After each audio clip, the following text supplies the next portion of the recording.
What is it that makes you such a chronic need of another person? The problems of loss are essentially psychological and emotional. You must be able to gracefully go ahead with life. So this is a choice you have. You can either let the world live under your shade, or you can be always dying to get into some shade.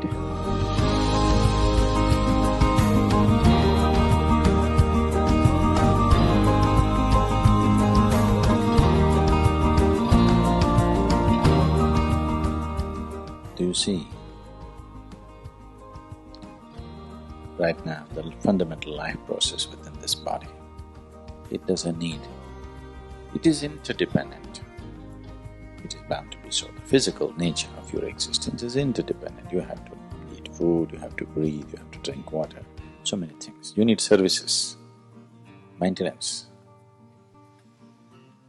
But that which is generating this life seems to be a complete process by itself.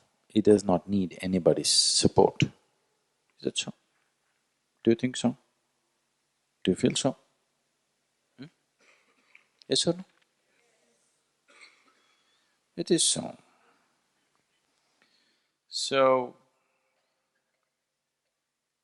what is it that makes you in such a chronic need of another person? It is the nature of your thought, your emotion. Maybe at a certain stage in your life, even your physical body.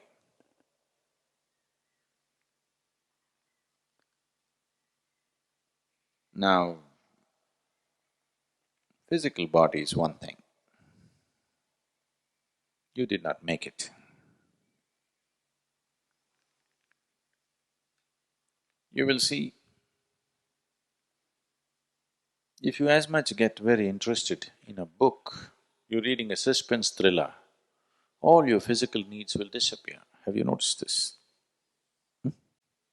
You're just reading one trashy suspense thriller, but that's enough. 2 hours you didn't think of food, this, that, all the physical needs are just gone, isn't it? So, very easily it can be transcended, if you wish to.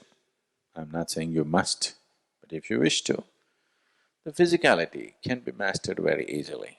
It's not such a struggle. Now, the problems of loss are essentially psychological and emotional.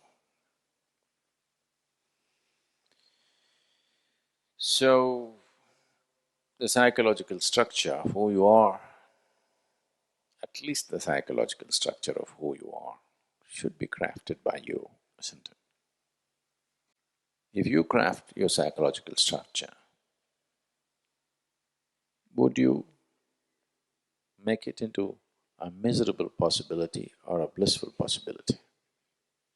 If you did craft, I'm talking about what you intend for yourself. What you intend for your neighbor may be debatable. At least what you intend for yourself is not misery. No human being does that. So obviously, you did not craft your psychological process or the psychological structure consciously the way you want it. Now, does it mean to say, poof, if it drops tomorrow, I'm not bothered, I'll go on with life day after tomorrow? No, it's not about that.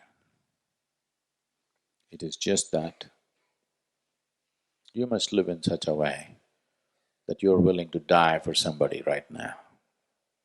But if it so happens that they died tomorrow, not you, they died, you must be able to gracefully go ahead with life. But today, you must live like you're willing to die for this person, genuinely so. Otherwise, there is no sanctity to life. If you make this into a logical calculation, after all, I am an independent piece of life, why do I need anybody? Your life will become utterly ugly. You must live like I cannot live without you. But tomorrow, if it so happens, that's tomorrow. If it so happens, that person disappeared, either death or he became free or whatever.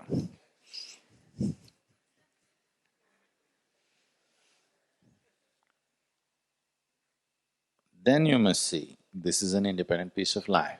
But today, if you see it, your life will become ugly. So people are not able to get this distinction. Either they become ruthless philanderers, or they become so sappy and lost, they're not able to enjoy their relationships.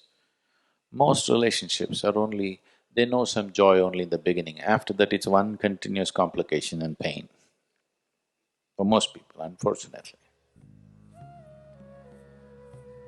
This is because you have not understood the nature. You have not experienced the nature of this one. You're trying to understand the nature of that one. It's never gonna happen. If you have a wonderful relationship, most of the time, it's because somebody else is wonderful. Bad way to live, isn't it? You must have a wonderful relationship with everybody around you because of who you are, not because of who somebody else is. So this is a choice you have. You can either let the world live under your shade, the comfort of your shade, or you can be always dying to get into some shade. That's a choice every human being has.